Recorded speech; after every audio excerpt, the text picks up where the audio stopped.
You don't feel like you should start at a place where you find it cool? Because a lot of people will try to like Yeah. monetize their passion. I think it's a very dangerous and risky I think I vibe with that, but please share your place point to of view. start. Yes, yes. So the problem with that, right, is that it's not grounded in a problem or a pain point. Luckily, you never say the word reality.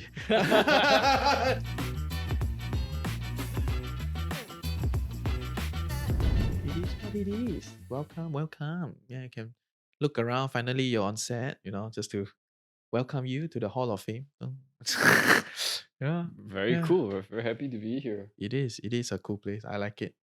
Yeah. So maybe you can just kind of start with like, who are you? What do you do? Like all that. Okay, yeah. Mm. So my name is Alvin Poh. Used to run a tech company called Vodian. So Vodian is a hosting company. I started it with my co-founder in 2002. That was when we were 17 years old. Him and I were the same age. We met in poly and then started this business. Started with web design, primarily because low cost, service based, trading time for money, that kind of stuff. Pivoted to web hosting, Mm. right? And then grew it from there, I guess. Like, again, that's the long story cut short. But Mhm. throughout that journey, I guess we discovered our vision, our mission, our reason for being, and then grew the company. Vodian became the largest hosting provider in Singapore. And we got acquired in 2017 Mm. for $30 million. And yeah, that the rest is history. Great. Thanks for the context, right? And then after that, like, what are you doing now? Yeah, so after the sale of the business, I stayed on for about a year. My co-founder and I left in 2018. After I left fully, you can imagine, right, my life. Basically, pre-sale, I was like working on my business for 17 years. And then post-sale, suddenly I will wake up and then there's like literally nothing. No responsibilities, nobody to take care of, nothing to handle. So I thought to myself, you know what? I'm just gonna go travel the world. Mm. And that's what I did. Full time, 2 years, sold everything I had, and then just went traveling, just living everywhere.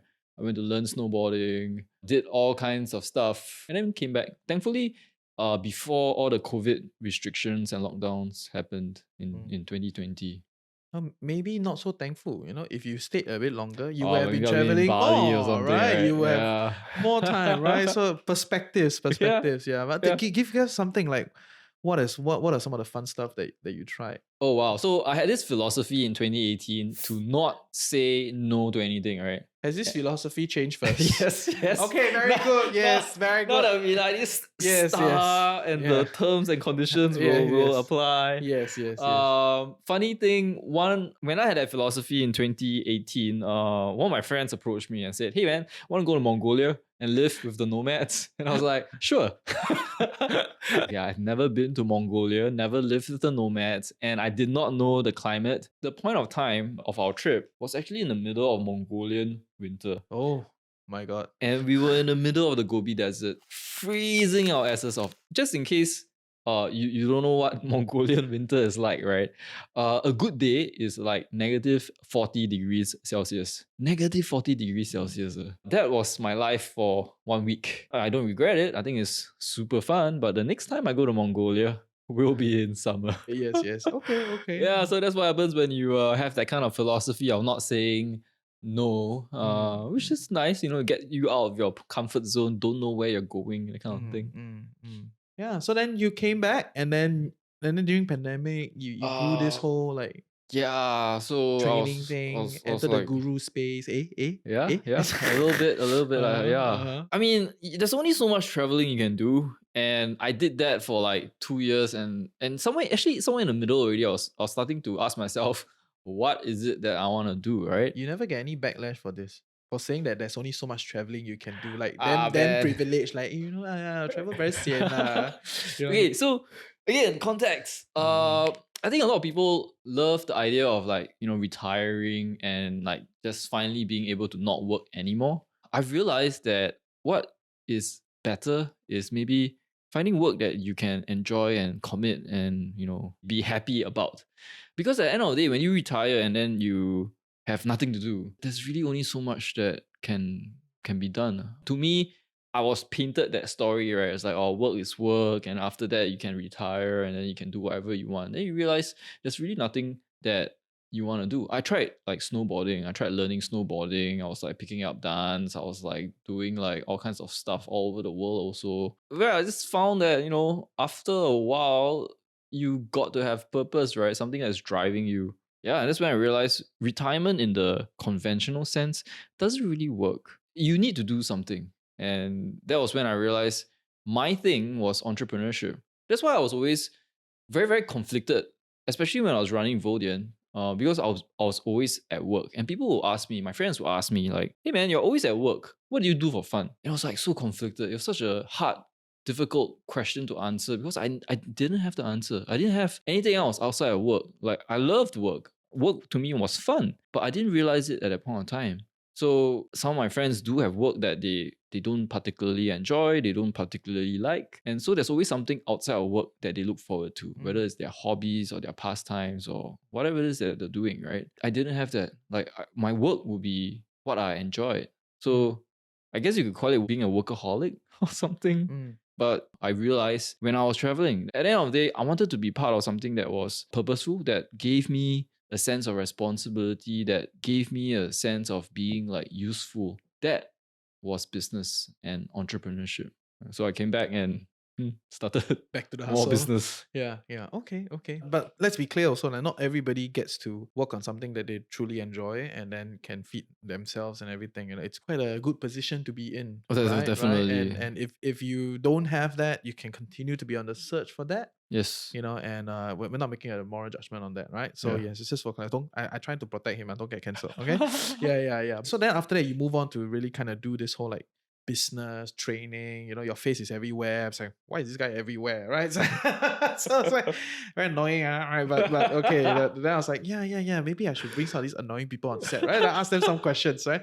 So we are here today. I really wanted to talk a little bit more about like growing a business, like because that's what you teach people, right? Like grow a business and how to scale something. I mean, yeah, so like okay, maybe we start with the scaling part, right? Since that is like your main thing, right? So Yeah. so must I have a business to scale something in that sense? Like, do I need to first figure out the first part? Oh wow! So here's what I also realized over the past few years.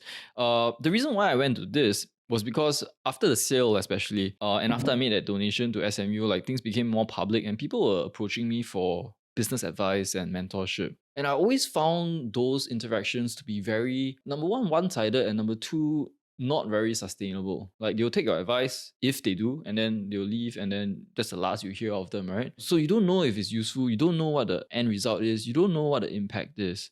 Sometimes you don't even know their context. Like if you could ask me like, hey man, what should I eat for lunch? I don't know if your dietary restrictions or requirements. I don't know what you had like yesterday. I could tell you my favorite food, but it wouldn't be something that you like. All these contextual information that's not provided, and it's very very hard in a single session to provide something that's very useful for someone else.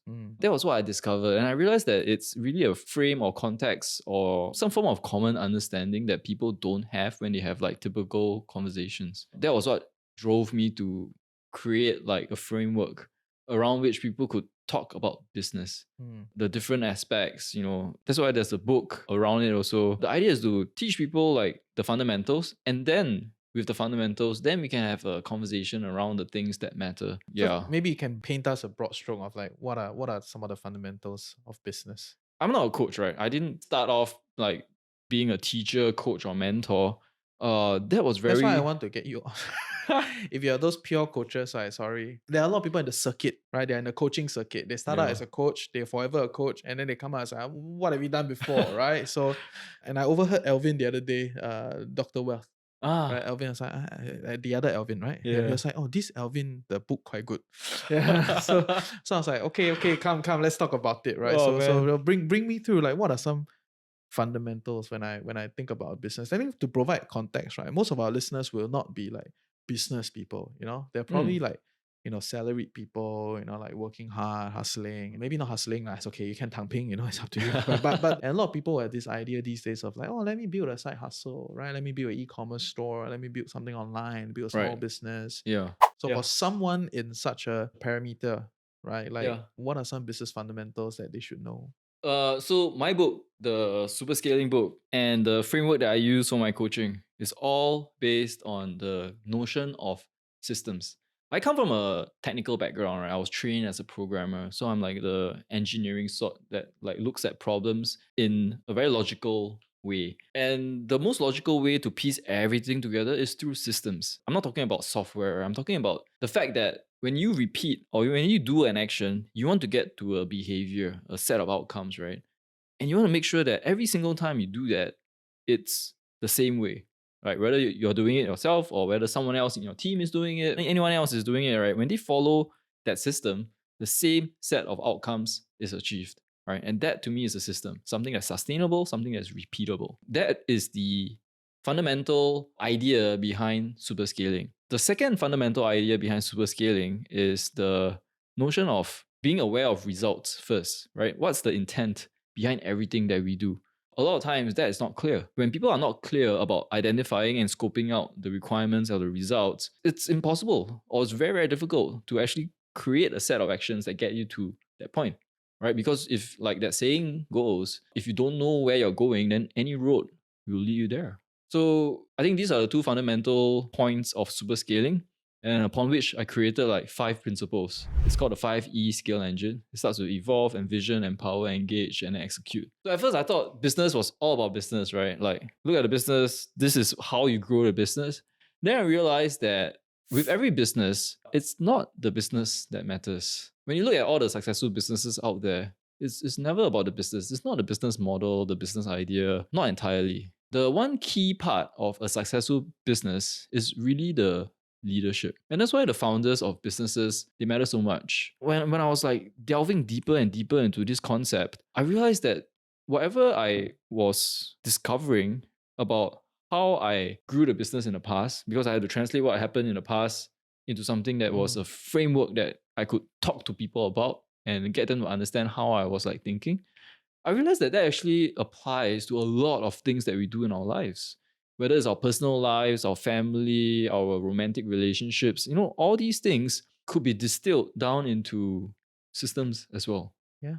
So the first principle of the 5E scale engine is evolve, because it starts with who you are. Whether you're a business leader, whether you have a professional career, whether you're looking at romantic relationships or taking care of your kids, you need to be the leader of that relationship, right? And you have to evolve. And that's why it's called evolve. How you think, the mindset that you have, the thought processes, all that determines everything else that happens. So after it that. first assumes that you're not there yet. Yes. Because evolve fundamentally assumes that you're not there yet, right? At the core. At least at this point in time, right? The time parameter fundamentally suggests that you gotta move somewhere else. Yes. Right? And it's a constant thing. There's no one point of time where you will be like, yeah, you know what? I'm not gonna do anything anymore. I'm already there. It never is the case. Okay. And I get it, right? I think especially for a lot of our listeners, like, they full-time job, a lot of things going on already, and then if you still want to do some side thing, and then like people make it so easy, right? Don't need to put any effort, don't need any capital, don't need rubbish. Okay, my worldview, all these are rubbish, right? So in that context, what needs to evolve? Let me see how to put this into context, because typically I think from an entrepreneur point of view, but this is actually something that I guess fundamentally affects everyone. So no matter what we want to do, right, ourselves as individuals, there is a limitation, there is a constraint. The constraint is us, the bottleneck is us. Whether it's time, resources, attention, focus, is us. The greatest leverage that we can have is if we change us to we. Not just me, but really we. That's how you build a team. And what's a team? A team can be like, a business owner having employees.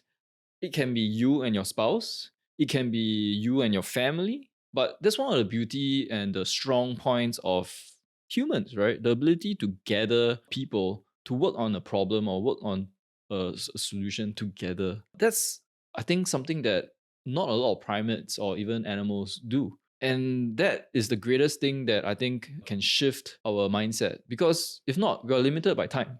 There's only 24 hours. We are limited by resources. There's only so much like money we have as individuals. But if we pull everything together, then we have access to so much more.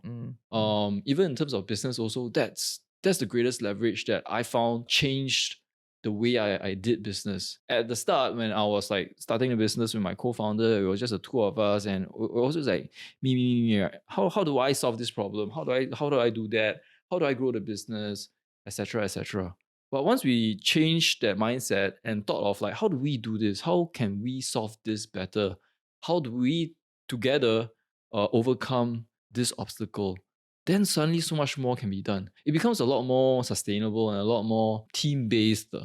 Yeah, Okay, okay. I mean, I get that. I don't fundamentally disagree. I just want to push you a little bit sure. on the environment side of things, right? Because it always feels like it's about changing ourselves, right? But is there a parameter of thought around like what environment are you playing in, right? Before you make certain decisions to go forward, right? So how you change yourself really depends. You can change your environment, right? I mean, there's a lot of people that say that you are the average of the 5 closest people around you. That's Mm. also, in a sense, environmental based. Environment also creates your comfort zone, which either limits or constrains you as well. It also happens in travel, geography, right? Like, I feel like I'm a different person when I'm in a different country because my identity that's associated with me when I'm in, like, say, a known environment like Singapore, when I'm in somewhere else like Poland, I don't have that identity anymore, right? And I do have some free reign to actually create a new identity.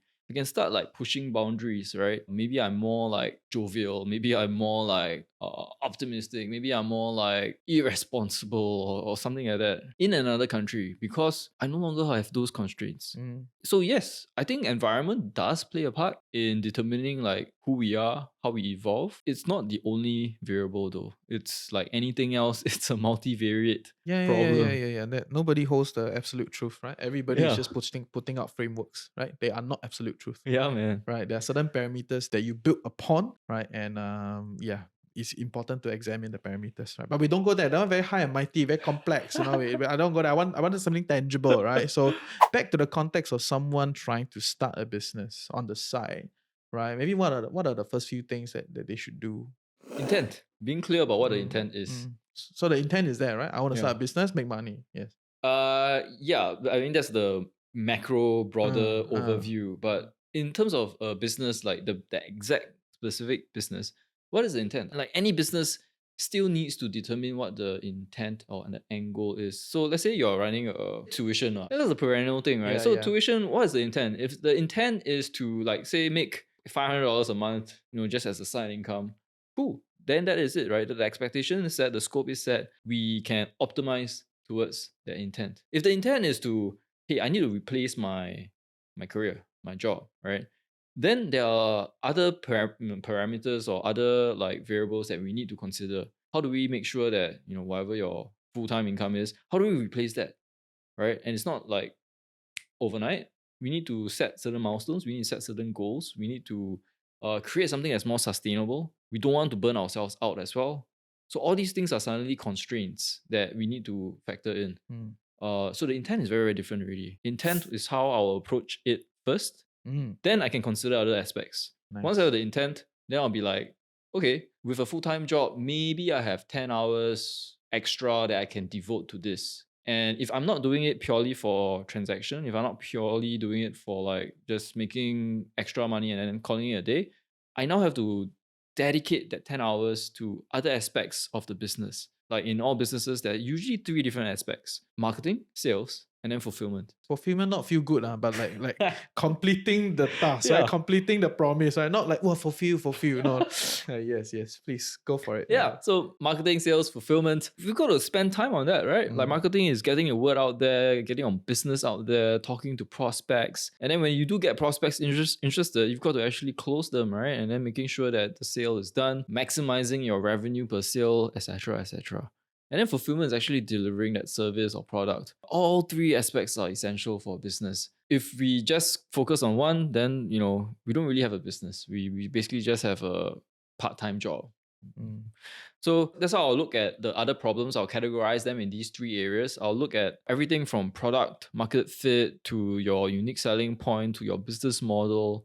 Just today, I think I was just having a conversation with a friend of mine on Facebook about like unique selling points. Every business needs to have a unique selling point, right? Otherwise, why would people choose you? What is the pain point that you are trying to solve. That becomes the benefit of your business or your product or your service. Without that, you're just maybe creating the next copycat business, or you're just creating what you think is cool, right? But that's not what the market actually needs. So I think that is essential. After you do that business model, then you can focus on creating something that the product or the service that the market wants. You don't feel like you should start at a place where you find it cool. Like, there's this something, you know what I mean, right? Because a lot of people will try to like monetize their passion, or like they found something that's like really cool. Wow, this thing like fun, like interesting. Let's see if I can do a business out of it. Right? That's what a lot of people will actually entertain. Like starting there, right? So you don't feel that's a place to go? I think it's a very dangerous and risky. I think I vibe with that, but please share your point of view. Yes. So the problem with that, right, is that it's not grounded in a problem or a pain point. Luckily, you never say the word reality. It's like, because you feel lah, but okay, please go for it. I mean, grounded in reality, I guess, is another way of putting it. For me, anything that is business related, I feel needs to be sustainable. I come from a place of like a traditional, conventional business where P&L is king. I'm not creating a startup that wants to change the world. That's not my intent. My intent is to make sure that the product and service that I create as a business is something that my customer wants, right? And the only way to ensure that is happening is if I know what problem or pain point I'm solving. So that will ensure that my customers will always want to pay for that product or service. When Vodin was like starting out, right, and it was just, how do we make money, right? How do we make profits to survive? And that was all that we could think about until we realized that we actually got customers, and the customers depended on us. They relied on us for their like websites and emails. And then we realized there were a lot more things that we had to take care of. It wasn't just like, hey man, here's your username and password to log in and thanks. We had to make sure that, that there was, the security was there, make sure that things were stable and their websites wouldn't go down. We had to make sure that in the middle of the night, if they had any problems and they called us, right, we would pick up. And that slowly taught me the value of necessity of being there for the customers, making sure that all these points were taken care of. So when I talk about problem and pain points, right, it was actually something that we went through ourselves. And that's how we discovered, we actually had to make sure that these things are in place. So we knew this because the customers were actually telling us like, hey, why is my website down, right? And then we'll be like, oh crap, then we've got to take care of that in the future. We've got to make sure that there were fail safes, the hardware was good. We don't invest in like crappy like whatever products or server racks. Yeah, right. Don't house it at weird places. Certain data centers are failed. Exactly, right? Yeah. So that gave me a very, very strong sense of that problem pinpointing. I get it. But we also should be clear that at that point in time when you were growing Vodian, it was a period of time when this whole web hosting thing is still very young. Yes, very nascent. You don't really have a lot of competitors, right? In that sense, right? Yeah. And it's very nascent, it's very young. Website down, oh sorry, let's solve it, right? Like now, website down, sorry, I'm botting out. Yeah. Right. Every second counts, too expensive. Right. So it's a different ball game, right? And I want to link it back to when you're talking about USP. Right. Everybody says USP. To me, it's like cheesy, right? Like USP, like, okay, like to be fair, some things are really not that unique. Right. If my side hustle is try to be a tutor. Right? Like, okay, I run a full-time corporate job, but I got like a degree in math. Right? I'm super good at this thing. Yeah. A-level math, no problem. I teach you, you can get A also, right? So I'm going to teach you how to do that. How am I unique? So unique selling point is not something that is uniquely like different from everyone else. I think that's the misconception that people have. When we look at successful businesses all around the world, they don't have something that's like, wow, so damn unique that, makes them so special that like they are the only one that provides that. McDonald's, for example, there's nothing unique about their business model. They are just offering fast food efficiently at an affordable price, maybe at convenient locations. Not particularly difficult. Everyone can copy that. The business model is right there. You basically find suppliers, you have a physical location and then you sell it to end customers, right? Again, is it groundbreaking or innovative or disruptive? No. Any successful business that you can think about also is not about being particularly unique in your offering. So when I talk about USP, it's really figuring out like in terms of say your market, what exactly is customers looking for that they cannot get from anyone else, or other people in the market, their competitors, are not doing well. There's this other conversation that I had between like about a diagram. There are three variables: good, cheap, and fast. if you want good and you can only choose two, right? If you want good and cheap, you can't have it fast. If you want cheap and fast, you cannot have it good. Yada yada yada. There's something that I disagree on because I think it's possible to hit all three at once. It's a matter of setting expectations. Well, what do you mean by good? What do you mean by cheap? What So do you mean by relatively fast? define good, cheap, fast. Yeah. With a reference to who you're serving. Yeah, I And think not trying to like mark on yeah, some it's objective standards some against absolute everybody. perfection. Okay. Right. Yeah, So I get that. relatively, you're better than your competitors. You're faster than your competitors. You are relatively more affordable than your competitors. You have something that is good, cheap, fast. Right. And I think going down this route allows you to create a business that is able to deliver on a unique selling point. So, for example, if you have a restaurant, you want to create food, you're not going to create unless you're, a 3-star Michelin restaurant, you're not going to create a very, very expensive meal because that's not the point. You just want to make sure that there's a good amount of healthy profit margin in there. You want to create something that is good, is tasty, or is nutritious, depending on what your business model is. And you definitely don't want to be taking like your customer on a 1-hour wait. You want to deliver it relatively fast, right? So that after they place their order, they get their food relatively quickly. That's all that's necessary to create something that could be a unique selling point for your business. For us, we focused on speed, support, security, stability. Those became our unique selling points. Are they very unique? No. But when people looked at Vodian, that was our USP. So the intersection of it is unique in that sense. Yeah. In that sense. Hey, welcome to the Financial Coconut Podcast Network. I'm your host, Reggie, aka your Chief Financial Coconut. And if you're loving what we're creating here, like, share, subscribe, share with your loved ones, comment in the comment section below. And yeah, we'll see you for great content on Chills with TFC. Okay, but a lot of times we look at businesses out there today and then we'll be like, I also can do. It's like, yeah, you can do, but they did it 20 years ago. So they had the whole 20-year timeline to get to this place. So they have gotten the benefit when things were not so clear. Like when you did Vodian, right? Today, if someone comes in and do the same thing, the competition is stacked like mad, right? The amount of resources that you go in to do the same thing. So you become like relatively less unique. You know what I'm saying? It's hard to be more unique in a crowded space. It's more difficult, but it is still possible. That's why it's not about possibility, right? It's about probability, right? True. But that's the same case for anything that we do right now. And it's the nature of business and the world and the society that we live in, right? Over time, basically, as the population grows, as technology grows, right, things are just stacked against us. So you can go back to our previous example of tuition. Same thing. Tuition has been around forever, right? But yet people are still becoming tuition teachers. Why? And how are they different? What's going to differentiate one tuition teacher from another? Apply that for any other professional service industry. Doctors, lawyers, financial advisors, real estate agents, right? What's the difference? It's really up to us to define that and temper it together with our personality. Because a combination of those things will attract certain kind of people and repulse certain kind of people. So I think that is what creates a uniqueness to the product, the service, the business that we are creating.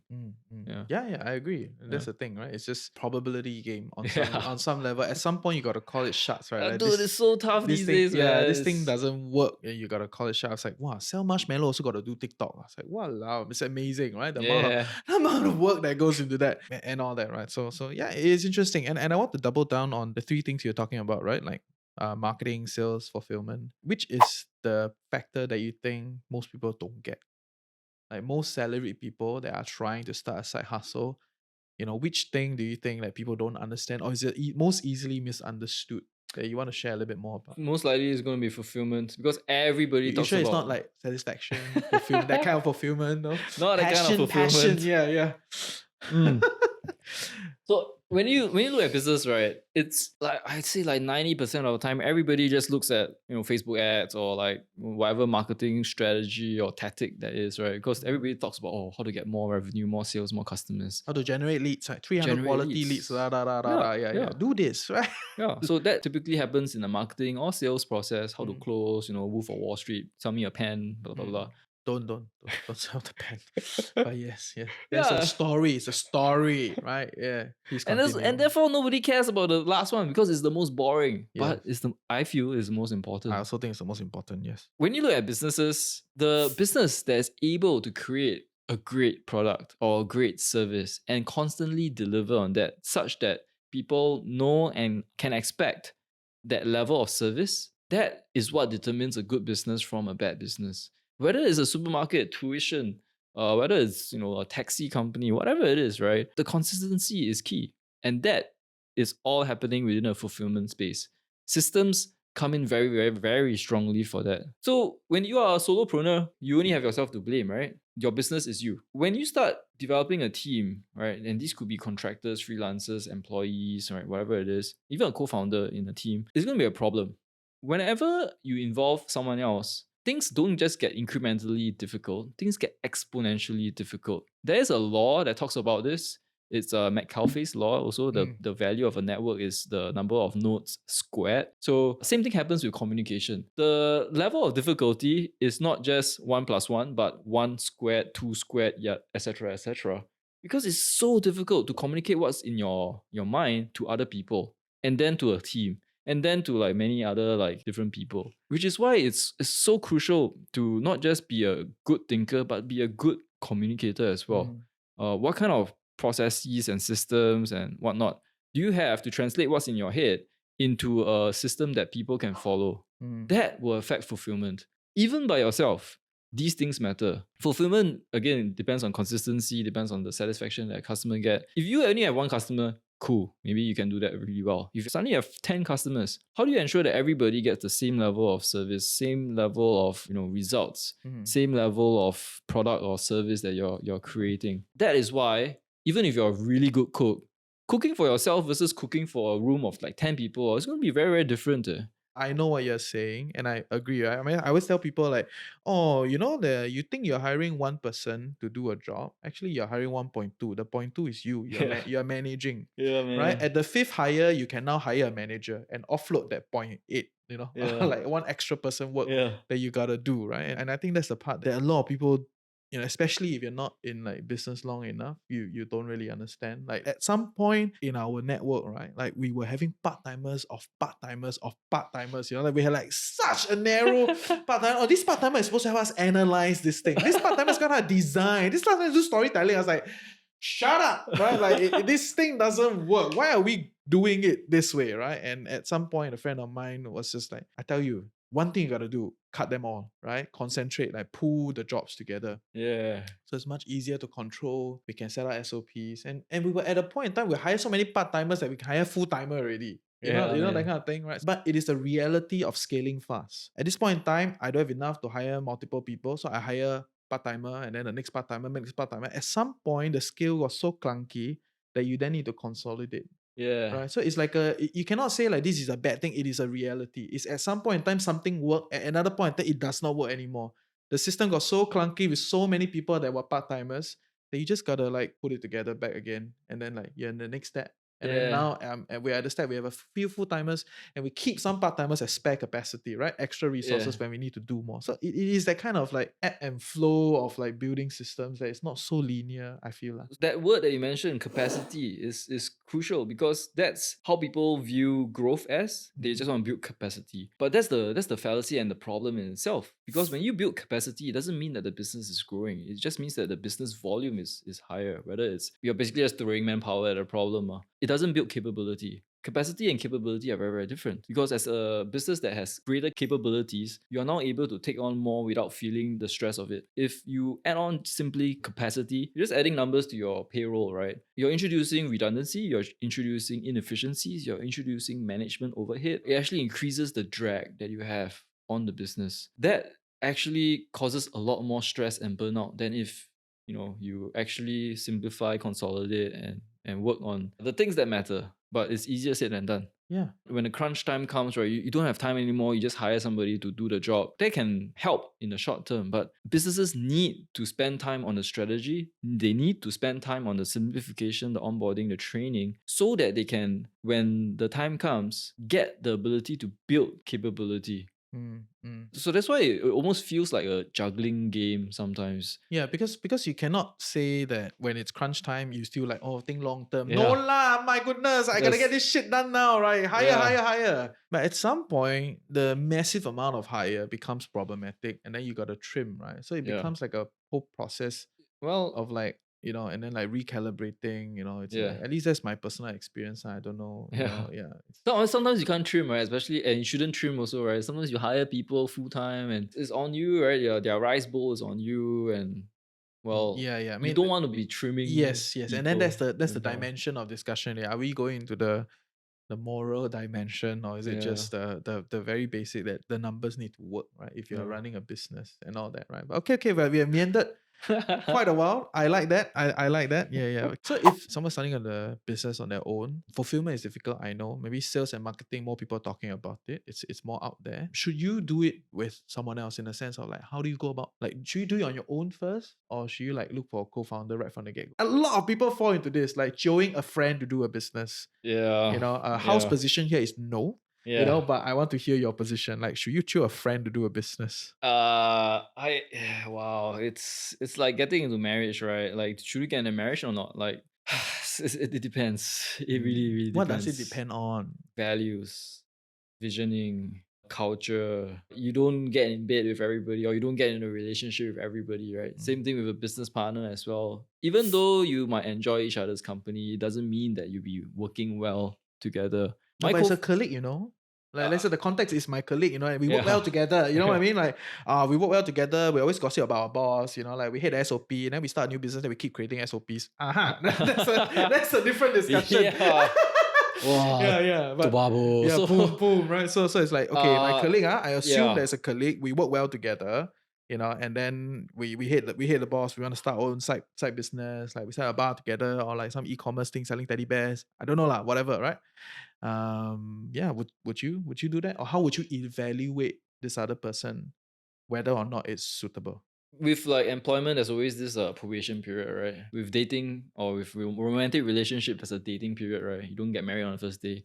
With business partnerships, I thought you wanted to say dating also got probation period, right? We sign a contract. There is. 3 months. I give you 3 months. Sign a contract. It doesn't work. Bye bye. no, but there So- is. It's not called yeah, probation period. It's yeah, called dating. Yes, right? I get it. It's called dating, Yeah. And with business partnerships, it's the same thing as well. Yes, you might be colleagues. Yes, you might even be on the same project team and yada yada. But at the end of the day, you want to make sure that you are working on a specific business with a certain scope together first before committing to anything, which is in a business taking on like equity and shareholding, right? That can be easily done through like maybe part-time projects or any small projects, just getting a sense of each other's like values, how you work under stress, what your true values are, right? Whether in times of crisis, do you go back to a place of like honesty, or do you go back to a place of not honesty, right? It really matters. So that period is the probation or the dating period of business partnerships.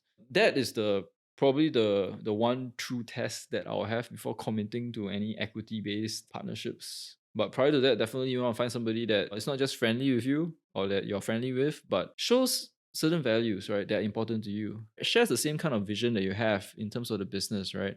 Again, if that guy only cares about, say, making a quick buck or taking care of his, like, maybe his monthly expenses and then he's done, it's going to be super difficult if in your mind you want to grow to be the next like Uber or something. Very, very different visions. So all these things need to be established before like any business partnership officially happens. Okay, fair. I get it. Yeah. So is there a point where you gotta call it quits, right? So quitting is a big one. It's like quitting and firing. These two things people don't really talk about it. Or it's always like glance, or you have some serious motivation, like how can you quit? Right? You must go all out. It's like, walao sing sing lah, brother. Right? Yeah. It's like, when would you call it quits? Okay. Same on the context, we're gonna start a business on the side, but we still have a full-time job, right? So that means we still got some sort of safety net. Yeah. We just a bit basong here, so we want to do Yeah. something on the side, right? Yeah. Like, and we try. Are there certain parameters that I gotta think about before I go in? And then is there a situation where I should just call it quit? So it's either we pivot into another thing, that means we quit this business, right? Yeah. Or we quit our business partner, partnership, right? Yeah, okay. Both things, tell me. Okay, so I think in terms of a business, right, that is why I highly recommend people start with a service-based business. Low cost, fast returns, you focus on the P&L quickly. Product-based businesses, a bit more difficult. Depending on what product you're doing, if you're doing trading where you're actually finding a supplier, bringing in a product and you're selling it almost immediately, then the capital is basically the cost of goods, shipping and fulfillment and all that. If you're building a brand new, never seen before product, then your R&D costs are going to be astronomical, and tooling and prototyping and all No, that. then So you we're not shouldn't going to be go doing it there. on the side, Yeah. right? We should be creating a prototype and raising money, right? It's a different ball game. It's a different business. So that's why service-based businesses are the best. Mm. When I look at businesses, I think I've distilled it into like maybe about four main areas. Like I call it the four P's. Right? There's the problem and pain, of course. That's number one, making sure that there's a real problem and pain that you're solving. But more so than that, like what's your proficiency, right? What are you good at? What Mm. skill sets do you have, right? Like I'm not a numbers person, but somebody else might be, right? Maybe they're good at accountancy, doing people's taxes, optimizing their accounts or whatever it is. So maybe they're good with that. That's their proficiency. What is the purpose also? Why are you doing it? Because guess what? Entrepreneurship or career or whatever it is going to be difficult. And if you cannot put in the hours, or if there's nothing that gets you up in the morning, or if there's nothing that keeps you up at night, you're always going to be lagging behind. Not just like lagging, we're going to be like miles behind your competition, because the competition is somebody that's driven. If you don't have that purpose behind it, right, and you just think, oh, it'll make you money, Mm. guess what? It's never going to work. But purpose don't need to be huge. Right? If your doesn't have to business be. is not huge, you don't need to be huge. It can be just I need a bar to hang out with my friends. That's my purpose. I'm going to create a very fun bar that all my friends would love to hang out. And you got a very clear, defined like target group, right? Just show all your friends, make sure they like this place. Tada. If that really Right? drives you, If that people drives you, don't. right? People shouldn't be confused with like, You don't need a grandiose yeah, purpose, right? you Like don't it need can be a at all. narrowly defined purpose Only and if you truly believe in it. Some mm, people feel mm, like, oh, they state that and that's it, that's their purpose. mm, But purpose really comes from within, right? It could be a chip on your shoulder when you're growing up. It could be something that was lacking in your life. That bar example, perhaps it could stem from a place where, they've always lacked a place because maybe their house was always filled with people and there was nowhere to hang out with friends. And that drives them because that was their obsession for many years.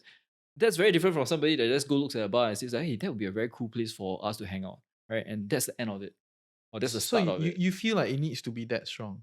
It needs to Like be the something the that's the, the deep purpose need to be seated. so deep. It doesn't have to be grandiose, but it needs to Mm-mm. be very personal Because because that drives you. It must be an obsession. It must be something that's deeper than just, oh, that's cool, or that's fun, or that would be nice to do, right? It has to be deeper than that. I feel that separates a good purpose from something that or someone that doesn't have that purpose.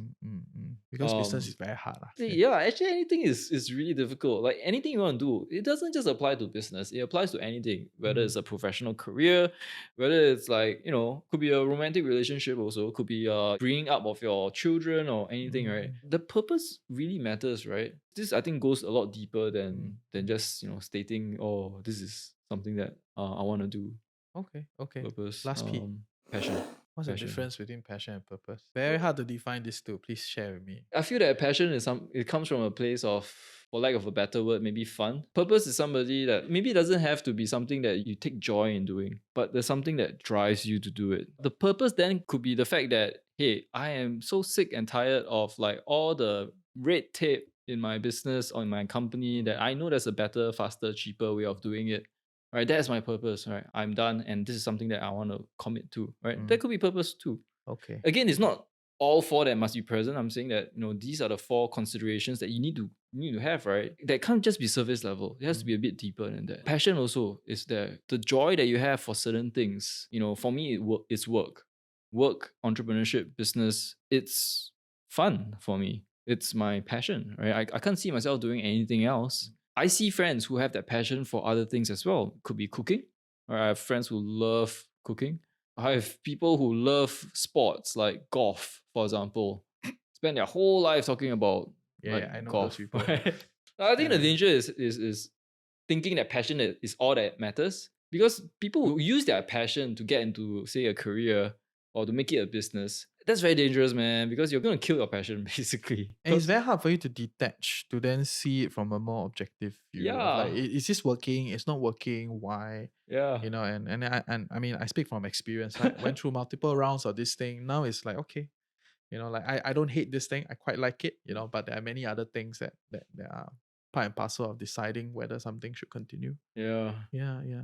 So when should I quit then? You know that diagram where two people are digging a hole and one just like gives up and the diamond's right there and there's only like an inch to go, and then the other guy just like persists and digs and digs and digs and then finally gets the diamond. It's like that, but it doesn't have to be. So that's why I say to start a side hustle with a service-based business, because it's really, really like much faster than a product-based business and a lot more lower cost. Your cost is basically your time. That's it, right? And you can literally start your service-based business, whatever it is, almost immediately with very, very low risk. That said, I think it's really important to frame the kind of business and the kind of, what we mean by giving up Yeah. as well. Because I feel like that story has fallacy in it, like survivor bias. It's like, yeah, last one. Yeah. But maybe you dig until you seek, also got nothing come out, right? So that's why service-based businesses are the easiest. Okay. You basically offer your time for money, right? And you get paid almost immediately. Like compared to a product business, you don't have that kind of overhead. So then I should quit if there's no business. Is that the situation? You don't just try something and for the very first day or the first week you just give up. Because you haven't tried a lot of things yet, right? Perhaps it's your positioning, perhaps it's your pricing, perhaps like people don't even know what you're trying to sell. And so there's a process of actually trying and testing. But that process is mitigated by the fact that you still have your career, you still have a full-time job, this is a side hustle, you're still trying things on the side. You don't have to invest in inventory or R&D or anything like that. You're just spending your time working on these things. So I'm actually not that worried for people that want to start a hustle giving up. I'm actually more worried about the people that want to start a hustle but can't commit to it. So why can't they commit to it? Number one, they have a full-time job. A full-time job gives them safety, comfort, familiarity, confidence. It's, even though it might be painful, it pays the bills, it gives you a salary. It's very, very hard to say no to that. It's very, very hard to say, yeah, at the end of the day or at the end of the week, I'm just gonna take my free time and I'm gonna work on my business. That takes discipline. That takes like that purpose. That takes that obsession, the drive, the passion to work on. So I really wouldn't worry about giving up. I actually would worry about like persisting. People will give up very easily. That's not the issue at all. Maybe I have a different perspective. Yeah, I don't give up too easily. That's why I'm like, when should I call it quits? Right? Yeah. That's a different story. We can talk privately. Okay, yes. So much more that we can talk about. Yeah. Okay, so you're saying like positioning and pricing, right? These two things. And I think there's a lot of wisdom in these things, right? So are there quick hacks around, like if I decide to do a service, right? Maybe copy my boss's service. So we're gonna start a service because we are actually the ones providing this thing. Anyway, we are the fulfillment, right? Me and my colleague, we fulfill this service. My boss only talk only, right? So so then we're gonna start the same service. How should I price? How should I position myself? Well, when we started web design when we were kids, our angle was very clear. We were cheap. That was literally it. But it is still a differentiation factor. We just have to be clear or aware that cheap can't be or shouldn't be the USP that you have. Otherwise, it's just a downhill battle.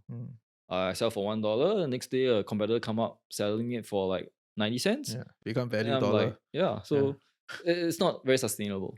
So there needs to be more than that. But it can be a way to start and you just increase from there. So coming out with positioning, I think really, really something that, there's no structured framework to it. It's really understanding like, what is it that your customers are looking for? There needs to be a difference or differentiation. That is the starting point of creating something that's different about you. And then next is your personality, how you portray yourselves. Like I know some of the best marketers tend to be very polarizing, a little bit uncouth. Like he swears a lot, which is not your typical marketer. But hey, people who like that, they're guaranteed to be people that hate it, right? But it doesn't matter because the more polarizing something is, the more hate, true, but the more love also.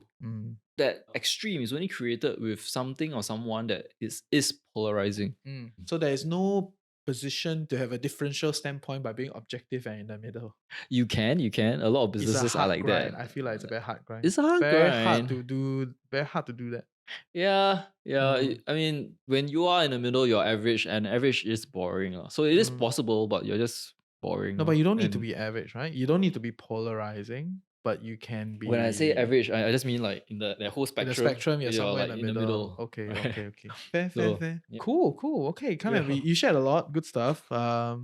In closing, if any last things you want to add, You have a book, you have a program, there's all sorts of stuff there. Any last things you want to add? Same context, me and my friend, we had our boss want to start a business. Anything you have not covered that you feel like they should know? Oh, so many things, Yeah, bro. yeah, yeah. Okay, I give you three. If one thing not enough, I'll give you three. I mean, I deal with a lot of entrepreneurs, whether they are like starting out or established, and I think that's really like I don't know where to begin, right? And that's why get the book, right? The book is the easiest way to start. It's the 5E scale engine. Right now, it's only like less than $15 shipped, right? So that is really the best Why way you still to do start. hard copy? This is the last print run. Okay. So at first I wanted to do it because 没 I 有 was 了 like, 啊，限量啊，time limited time only. We're gonna like open up the hotline now. Okay, you're gonna sell. it's true, it's Yeah, true. yeah, yeah. Live stream. Superscaling.com/book. Yeah, It yeah. is the real last print run because like what Reggie says, physical is I'm gonna go Amazon all the way already. Just print on demand, We're done. We're ebook, done. audiobook. That's it, man. Yeah. Thank you. Thank you for your time. Lovely. Yeah. Nice. Awesome, man. Okay, first question is what has been your best and worst investment you've ever made? Don't say Vodian, please. Everyone knows that about you. Like, give me something man. new. Yeah. So I actually invested in the US, property in the US. I went to get single family homes, SFH, way back about 7 years back. Anyway, I went to Tennessee. Tennessee, okay. With the intent again of having cash flow, which it did. What I didn't realize was how bad property management could be if you're like outside of the country. So imagine like you have property, everything is fine until one day you wake up and you get an email saying that, hey man, the HVAC is broken. Tenant has complained. We're gonna fix it, but it's gonna cost you $5,000. Now $5,000 is basically like, I don't know, depending on the price of your property, could be 6 months rent or something, or profits from 6 months or even 12 months. All gone. One night, one email. And you don't even know whether it's legit. Not. Yeah.